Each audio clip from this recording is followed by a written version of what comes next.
Question বেংকৰ সমান্তৰ প্ৰগতি পাঠটোৰ যিকেইটা কুৱেশ্যন আছে MCQ সেইকেইটা আজি কৰিব ওলাইছোঁ। প্ৰথম কুৱেশ্যনটোত কি কৈছে 10, 7, 4 সমান্তৰ প্ৰগতিটোৰ 30তম পদটো উলিয়াব কৈছে। আমি কি জানো a + n - 1 d হয় সূত্ৰটো, তেতিয়া আমাক 30তম পদ উলিয়াব দিছে। তাৰমানে a 30 উলিয়াব দিছে। a + 30তম পদ উলিয়ালে 30ৰ পৰা 1 গ'লে 29 হয়, 29 d হ'ব। ইয়াতে এতিয়া মানসমূহ বহাই দিওঁ। a মানে হৈছে প্ৰথম পদ আছে আমাৰ 10 বহালোঁ প্লাছ 29 ইনটু d কিমান আছে দ্বিতীয় পদটোৰ পৰা প্ৰথম পদটো বিয়োগ কৰিব লাগে, মানে 7 - 10 হৈ আছে। ডাঙৰটোৰ আগত বিয়োগ চিন আছে, গতিকে উত্তৰত বিয়োগ চিন এটা থাকিব। 10ৰ পৰা 7 গ'লে 3, আমি কিমান পূৰণ কৰিব লাগিব -3। তেতিয়াহ'লে এইটো 10টো 10 হৈ থাকিব আৰু 29 ইনটু 3 কৰিলে আমি -87 পাম। এতিয়া 10ৰ পৰা 87 বিয়োগ কৰিব লাগে, ডাঙৰটোৰ আগত বিয়োগ চিন আছে, গতিকে এনচাৰত বিয়োগ চিন থাকিব। 87ৰ পৰা 10 গ'লে 77। অপশ্যন কোনটো শুদ্ধ? অপশ্যন বিটো শুদ্ধ। কুৱেশ্যন নম্বৰ 2টো চেম দিছে। কুৱেশ্যন নম্বৰ 2ত কি দিছে 0, -4, -8, -12 সমান্তৰ প্ৰগতিটোৰ 26তম পদ। 26তম পদ উলিয়াবলৈ a প্লাছ কিমান হ'ব 25 d হৈ যাব। এটা কমি যায়, 26তম উলিয়াব দিছে 25 d হ'ব n-1 কৰাৰ বাবে। a মান কিমান দিয়া আছে? 0 আছে, 25 হ'ল আৰু d মান কিমান দিয়া হৈছে? ইয়াৰ পিছৰটোৰ পৰা আগৰটো বিয়োগ কৰিব লাগে, মানে -4 - 0 কিমান হ'ব? -4 হ'ব। -4 হ'ল, 0টো কাম নাই। 25 ইনটু 4 কৰিলে 100 পায় আৰু বিয়োগ চিনডাল থাকি যাব। গতিকে অপশ্যন কোনটো শুদ্ধ? অপশ্যন বি শুদ্ধ, -100। কুৱেশ্যন নম্বৰ 3ত কি উলিয়াব দিছে সমান্তৰ প্ৰগতিৰ প্ৰথম পদ 4, মানে a কিমান দিয়া হৈছে আমাক 4 দিয়া হৈছে। সাধাৰণতৰ d দিয়া হৈছে কিমান -3 দিয়া হৈছে। আমাক উলিয়াব দিছে পঞ্চম পদ। পঞ্চম পদ উলিয়ালে সূত্ৰটোত কি হ'ব a + n - 1 d। a মান কিমান দিয়া আছে 4 প্লাছ n-1 মানে কিমান পঞ্চম পদ, গতিকে 5ৰ পৰা 1 গ'লে 4 আৰু d মান কিমান দিয়া হৈছে আমাক -3। তো পূৰণ কৰোঁ আমি, এইটো হ'ল 4 - 4 × 12, 12ৰ পৰা 4 গ'লে 8 হ'ব। ডাঙৰটোৰ আগত বিয়োগ চিন আছে, গতিকে বিয়োগ চিন থাকিব, এনচাৰত -8 হ'ব। -8 অপশ্যন আমাৰ a শুদ্ধ। নেক্সট কুৱেশ্যনটো লৈ আহিছোঁ। ইয়াত দিয়া আছে যদি 4/5 a আৰু 2 এই তিনিটা পদ দিয়া হৈছে এটা সমান্তৰ প্ৰগতিৰ ক্ৰমিক পদ বুলি কৈছে। তাৰ আমাক কি কৈছে a মান কিমান হ'ব উলিয়াব দিছে। 4/5 দিয়া আছে, a দিয়া আছে আৰু 2 দিয়া আছে। তিনিটা পদ আমি কি জানো সমান্তৰ প্ৰগতিৰ ক্ষেত্ৰত মাজৰ যিটো পদ থাকিব তাক দুগুণ কৰিলে এই দুটা পদৰ যোগফলৰ সমান হয়। 4/5 + 2 হ'ব। টুৱাইছে ইফালে দশাগু আমাৰ 5 হ'ব, 4টো 4 হৈ থাকিব, প্লাছ 2ৰ লগত 5 পূৰণ হ'ব 10 হ'ব। a হ'ল 2টো সিফালে লৈ যাম আমি, এফালে পূৰণ আছে সিফালে গ'লে হৰণ হ'ব, মানে তলত যাব 5 × 2 হ'ব, ওপৰত 14 হ'ল। 2 দি 14 কাটিলোঁ 7 বাৰ, তাৰমানে পালোঁ 7/5। এনচাৰ অপশ্যন কোনটো শুদ্ধ? Option C. নেক্সট কুৱেশ্যনটো আছে এটা সমান্তৰ প্ৰগতিৰ প্ৰথম পদ a দিয়া হৈ আছে, সাধাৰণতৰ d দিয়া হৈছে, 10তম পদ উলিয়াব দিছে। আমি সহজতে উলিয়াব পাৰোঁ a + 10তম হ'লে 9d। এইটো অপশ্যনত আছে নেকি চাওঁ, a + 9 দি আছে আমাৰ অপশ্যন চি, এইটোৱে শুদ্ধ উত্তৰ। নেক্সট কুৱেশ্যনটো কি আছে চাই লওঁ। 72, 63, 54 সমান্তৰ প্ৰগতিৰ 0 হোৱা পদটো হ'ব। কোনটো পদ 0 হ'ব সুধিছে। আমি প্ৰথম লিখি লওঁ যে a = 72, d = কিমান দিয়া হৈছে আমাক 63 - 72 কৰিব লাগিব। 63 - 72 কৰিলে কিমান পাম -9 হ'ল। এতিয়া d মান আমি কিমান পালোঁ -9 পালোঁ। এতিয়া আমাক প্ৰশ্নত কৈছে যে কোনটো পদ 0 হ'ব। ধৰি ল'লোঁ an পদটো 0। আমাৰ an মানে কি হ'ব a + n - 1 d = 0। a মান বহাই দিওঁ 72 প্লাছ n - 1, নৰ মান যিহেতু নাজানো বহাবই নোৱাৰোঁ, আৰু d মান আমাৰ আছে -9, ইফালে গ'লে 0 হ'ল। 72 এফালে প্লাছ আছে, সিফালে গ'লে মাইনাছ হ'ব, মানে n - 1 হ'ল ইনটু -9 = 72। 9টো এফালে পূৰণ হৈ আছে, সিফালে গ'লে হৰণ হ'ব, মানে n - 1 = 9ৰে 72 হৰণ কৰিলে -8 হ'ব। এই মাইনাছটো সিফালে গ'লে কি হ'ব, এইখিনিতে মাইনাছ এডাল হ'লহেঁতেন। 72 এফালে প্লাছ আছে, সিফালে গ'লে -72 হয়। সেইটো আমাৰ 9ৰে হৰণ কৰোঁতে এইটো প্লাছ হৈ যাব, 1টো সিফালে গ'লে প্লাছ হ'ব। therefore n = কিমান পাম, 1টো সিফালে গ'লে প্লাছ হ'ব, মানে 9। অপশ্যন নম্বৰ কোনটো শুদ্ধ? এইটো শুদ্ধ, 9তম পদ। 9তম পদ, এইটো আমাৰ কাৰেক্ট এনচাৰ। নেক্সট কুৱেশ্যনটো চাওঁ। নেক্সট কুৱেশ্যনটোত কি দিয়া আছে √2, √8 সমান্তৰ প্ৰগতিৰ পৰৱৰ্তী পদটো কিমান হ'ব সুধিছে। প্ৰথম পদ a দিয়া হৈ আছে আমাক √2, d কিমান দিয়া হৈ আছে d = √8 - √2 হয়। এইটো বিয়োগ কৰিবলৈ অলপ অসুবিধা হৈ আছে, কিন্তু আমি জানো যে 8টো কেনেকৈ ভাঙিব পাৰি। 2 4 হয়, আকৌ 2 দি 2 হয়, তাৰমানে √8 = 2√2 লিখিব পাৰি -√2। তেতিয়াহ'লে মাইনাছ কৰিলে কিমান হ'ব, √2 দুটা আছে ইয়াত আৰু ইয়াত এটা আছে, তাৰমানে d মান পালোঁ আমি অনলি √2। আমাক কি উলিয়াব দিছে পৰৱৰ্তী পদটো মানে কিমান, আমাৰ লাষ্ট পদটো আছে √18। পৰৱৰ্তী পদটো উলিয়াবৰ কাৰণে √2 এটা কি কৰিব লাগিব প্লাছ কৰিব লাগিব। আমি √18টো কেনেদৰে লিখিব পাৰোঁ চাইডত ভাঙি চাওঁ।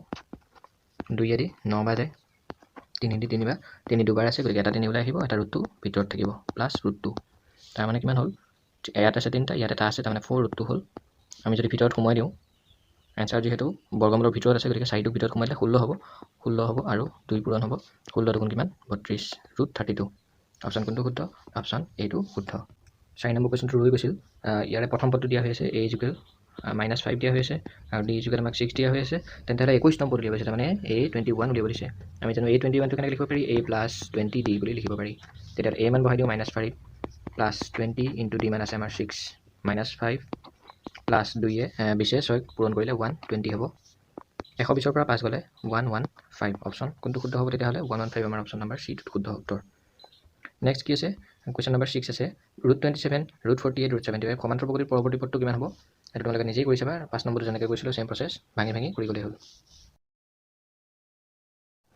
7 নম্বৰ কুৱেশ্যনটোত কি দিছিলে এনটম পদ মানে an = 3n + 5 দিয়া হৈ আছে আমি n-1 তম পদটো উলিয়াই ল'ম তাৰ মানে প্ৰশ্নত n দিয়া হৈছে তো x হয় আচলতে n লিখি লৈছোঁ মই n-1 মানে n-1 বহাই দিলোঁ n ৰ জেগাত +5 কিমান পালোঁ 3n - 3 + 5 তাৰ মানে 3n + 2 হ'ল তো এইটো আমাৰ কেইতম পদ n-1 তম পদ এইটো পালোঁ আমি 3n + 2 তাৰ পাছৰ পদটো আছে এইটো তো আমাক সাধাৰণ অন্তৰ উলিয়াবলৈ পাছৰ পদটোৰ পৰা আগৰটো বিয়োগ কৰিব লাগে তো এইটোৰ পৰা এইটো কি কৰিম বিয়োগ কৰিম মানে লিখি দিছোঁ মই 3n + 5 - 3n + 2 3n কাটা গ'ল 5ৰ পৰা 2 গ'ল এইটো মাইনাছ হ'ব যেহেতু বেকেট আঁতৰাই দিম মাইনাছ হ'ব 5ৰ পৰা 2 গ'লে 3 অপশ্যন বি শুদ্ধ তাৰপিছৰ প্ৰশ্নটো কি দিয়া হৈছে 10 6 2 সমান্তৰ প্ৰকৃতিৰ 16তম পদটো যোগফল উলিয়াব দিছে 16তম পদ মানে s16 উলিয়াব দিছে আমি প্ৰথম লিখোঁ n/2 তাৰ মানে 16/2 হোল ইনটু 2a 2a মান কিমান দিয়া হৈছে 10 প্লাছ n-1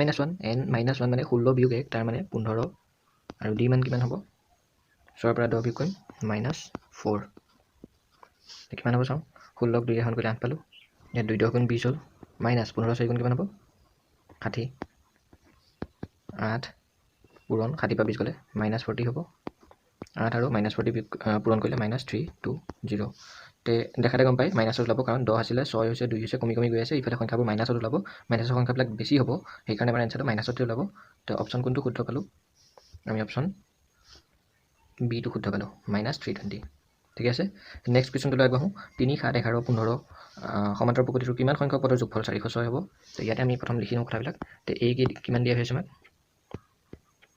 a = 3 d = কিমান 7ৰ পৰা 3 বিয়োগ হ'ব মানে 4 কিমান সংখ্যক পদৰ যোগফল 406 আমি ধৰি ল'লোঁ n = 406 তাৰমানে আমাক n ৰ মান উলিয়াইছে সূত্ৰত বহাওঁ s ৰ মান n/2 বেকেট আৰম্ভ কৰিম টুৱাইচ a মানে হৈছে 2 × 3 প্লাছ n-1 টো কৰিব নোৱাৰোঁ একো n-1 d মান কিমান হৈছে 4 এইফালে আছে 406 2 ইফালে গ'লে পূৰণ হ'ব n 2 3 গুণ 6 প্লাছ 4 আৰু n পূৰণ কৰি 4n -4 সিটো চাইডে 406 আৰু 2 পূৰণ কৰিম কিমান হ'ব 812 এডাল ইমপ্লাই আছিলে 6 পৰা 4 যাব 2 হ'ব আৰু n টোৰ লগত পূৰণ হ'লে টুৱাইচ n হ'ব 4n আৰু n পূৰণ কৰিলে কিমান পাম 4n আৰু n পূৰণ কৰি 4n² পালোঁ আৰু ইফালে 6 পৰা 4 গ'লে 2 লগত n পূৰণ কৰিলে 2n আৰু ইফালে প্লাছ আছে সিটো চাইডে আমাৰ মাইনাছ হ'ব 812 গোটেইকেইটাকে 2 দি হৰণ যায় 2n² + n মাইনাছ 2 দি হৰণ কৰিলে কিমান পাম 406 = 0 এতিয়া এইটো উৎপাদক বিশ্লেষণ পদ্ধতিৰে আমি সমাধান কৰিব লাগিব এমপ্লাই দিম 2n² এটা হ'ব আমাৰ -28n এটা হ'ব +29n -406 = 0 ইমপ্লাই এই দুটাৰ পৰা 2n এটা কমন আহে থাকিব n -14 প্লাছ এইটোৰ পৰা 29 এটা কমন আহে থাকিব n -14 = 0 তো এটা পালোঁ n -14 আৰু এটা পালোঁ 2n + 29 = 0 তাৰমানে এইটো = 0 আৰু এটা এইটো = 0 তো এইখিনিৰ পৰা যদি কওঁ তেতিয়াহ'লে n = কিমান পাম 14 পাম আৰু এইখিনিৰ পৰা কৰিলে এই চাইডৰ পৰা কৰিলে n ৰ মান কিবা এটা ভগ্নাংশ পাম আৰু মাইনাছত পাম তো সম্ভৱ নহয় এইটো নকৰোঁ জাষ্ট এইটো এনসাৰ আমাৰ 14 অপশ্যন চি তো 20টা পদৰ যোগফল উলিয়াব দিছে নেক্সট অংকটোত নিজে কৰিব পাৰিবা চাগে ৰাখি থৈ দিছোঁ a দিয়া আছে d নিজে উলিয়াই ল'বা তো 20টা পদৰ যোগফল মানে s20 উলিয়ালে হ'ল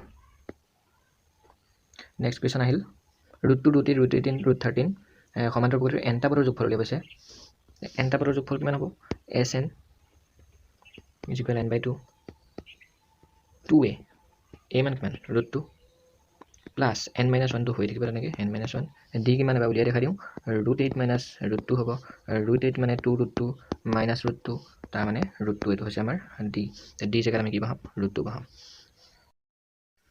n/2 এ থাকক এইটো হ'ব আমাৰ 2 √2 প্লাছ n √2 মাইনাছ √2 n/2 এ থাকিল ইয়াত এইটো আৰু এইটো বিয়োগ হয় থাকে অনলি √2 প্লাছ এইটো কিমান হ'ব n √2 n/2 এই দুইটাতে √2 আছে কমন লওঁ √2 কমন ল'লে ইয়াত 1 থাকিলে প্লাছ ইয়াতে কিমান থাকিব 1 + n হ'ল 2 সলনি কি লিখিব পাৰি এই তলৰ 2টোৰ সলনি আমি √2 * √2 লিখিব পাৰি √2 পূৰণ √2 লিখিব পাৰি এটা √2 কাটা গ'ল ওপৰত থাকিলে n আৰু তলত থাকিলে √2 মই n ৰ সলনি অনলি 1 লিখি দিওঁ তো 1 লিখি দিলে ইয়াত আহিব n ইয়াত থাকিব 1 + n এইটো অপশ্যন নিশ্চয় আছে এটা আমাৰ অপশ্যন নাম্বাৰ ডি টো শুদ্ধ হ'ব এইটো ডাইৰেক্ট এনসাৰ লিখিম n³ এশটা স্বাভাৱিক সংখ্যাৰ যোগফল উলিয়াব দিছে আমি জানো n * n + 1/2 এইটো নিয়মতে বহাই দিওঁ 100টা বুলি কৈছে তো প্ৰথম 100 হ'ব তাৰ লগত 100 1 হ'ব / 2 2 এ 100 কাটিলো 50 আৰু 101 পূৰণ কৰিলে যেটো পায় কিমান পাম 5050 অপশ্যন সি নেক্সট কুৱেশ্যনটো চাওঁ 5ৰে হৰণ যোৱা দুটা অংক বিশিষ্ট সকলো সংখ্যাৰ যোগফল উলিয়াব দিছে তো দুটা অংক বিশিষ্ট প্ৰথম যেটো হ'ব আমাৰ 5ৰে হৰণ যোৱা সংখ্যা a তাৰ মানে প্ৰথম পদটো হ'ব আমাৰ 10 দ্বিতীয় পদটো কিমান হয় 15 হয় তাৰ মানে d হ'ব আমাৰ 5 হ'ব কাৰণ 5ৰে হৰণ যোৱা সংখ্যাটা সুধি আছে আমাক কি উলিয়াব দিছে আটাইবোৰ সংখ্যাৰ যোগফল উলিয়াব দিছে তাৰ বাবে আমি n টো জানিব লাগিব মানে কেইটা পদ আছে জানিব লাগিব কেইটা আছে ভাবিবলৈ একেবাৰে সহজ আমি যদি চাওঁ 100 5 দি হৰণ কৰিলে 20টা পায় তাৰে এটা 5 আছে 5টো 5ৰে হৰণ যায় এইটো দুটা অংক বিশিষ্ট নহয় ই নহ'ব 100টো 5ৰে হৰণ যায় এইটো দুটা অংক বিশিষ্ট নহয় তাৰ মানে থাকিল কেইটা 18টা তাৰ মানে অৰ্থাৎ 18টা পদ আছে S18 উলিয়ালে হ'ল S18 18/2 2a মানে 2 * 10 20 প্লাছ n - 1 18টা আছিলে n - 1 হ'লে 17 হ'ব আৰু d আছে কিমান 5 আছে 18ক 2 এ হৰণ যায় 18ক 2 এ যদি আমি হৰণ কৰোঁ 9 পাম পূৰণ 20 প্লাছ 17 5 গুণ কিমান 85 9 পূৰণ 20 আৰু 85 পূৰণ কৰিলে প্লাছ কৰিলে কিমান হ'ব 105 9 আৰু 105 পূৰণ কৰিলে যি হয় সেইটো এনসাৰ 945 আছে নে অপশ্যনত আছে অপশ্যন নম্বৰ এ শুদ্ধ নেক্সট যেটো কুৱেশ্যন আছে তেনেকুৱা কুৱেশ্যন আগতে কৰিছোঁ সেইটো নিজে কৰি চাবা হোমৱৰ্ক হৈছে এই কুৱেশ্যনটোত কি দিয়া হৈছিলে প্ৰথম n সংখ্যক পদৰ যোগফলক Sn ৰে বুজাইছে তাৰ মানে Sn = আমাৰ n * n + 1/2 আমি পাই থৈছোঁ এইটো আগতে নেক্সট কৈছে S2n = S3Sn বুলি কোৱা হৈ আছে প্ৰশ্নত তো ইমপ্লাই দিম S2n মানে কি হ'ব n ৰ জেগাত 2n বহাম 2n + 1 / 2 আৰু 3 পূৰণ হ'ব কাৰ লগত এইটো লগত n + 1 আৰু এটা কি হ'ব তলত 2 হ'ব 3টোক মই ওপৰতে লিখি দিওঁ একেবাৰে 3 হ'ল এইটো তো তলৰ 2টা কাটা গ'ল ইয়াত কিমান পাম n এটা কটা যাব দুইফালৰ পৰা দুইফালে আছে 2n + 1 এফালে থাকিল 3n + 1 পূৰণ কৰি দিওঁ 4n + 2 আৰু 3n + 3 n ৰ মানটো ওলাই যাব ইয়াৰ পৰা 3 টো এফালে আহিলে 4n ৰ পৰা 3n গ'ল n = কিমান হ'ব 2 টো সিফালে যাব 3 ৰ পৰা 2 গ'লে 1 n = আমাৰ ওলাইছে 1 আমাক উলিয়াব দিছে S3n/Sn অনুপাতটো উলিয়াব দিছে সেইকাৰণে ডিভাইডেড বাই লিখিব পাৰি উত্তৰকেইটাত আমাৰ অনুপাত হিচাপে থাকিব লাগিছিল কিন্তু ডাইৰেক্ট অনলি 4 6 8 এনেকৈ দি থৈছে 4:something 6:something এনেকৈ থাকিব লাগিব আমি চাওঁ এনসাৰ কিমান ওলাই S3n হ'লে আমি কি কৰিম n ৰ জেগাত 3 বহাম 3n + 1 বাই কিমান হ'ব 2 আৰু Sn মানে n + 1/2 এই 2 আৰু এইটো 2 কাটাই যাব কিমান থাকিলে ওপৰত 3 * n ৰ মান কিমান ওলাইছিলে 1 1 ওলাইছে সব গতিকে মই n বিলাক নিলিখোঁ ডাইৰেক্ট বাকীবিলাক লিখি যাওঁ এইটো হ'ব 3 + 1 তলত আমাৰ n মানে 1 কামেই নাই আৰু 1 + 1 তাৰ মানে ওপৰত হ'ল আমাৰ 3 পূৰণ 3 * 1 = 4 তলত 2 ওপৰত 3 4 গুণ কিমান 12 তলত 2 12ক 2 হৰণ কৰিব লাগে 6 আৰু তলত পাম আমি কিমান 1 তাৰ মানে ৰেচিঅ' হিচাপে যেহেতু দেখাব দিছে 6:1 লিখিব লাগে এনসাৰত তথাপি নাই আমি অপশ্যন বি টো শুদ্ধ হয় আচলতে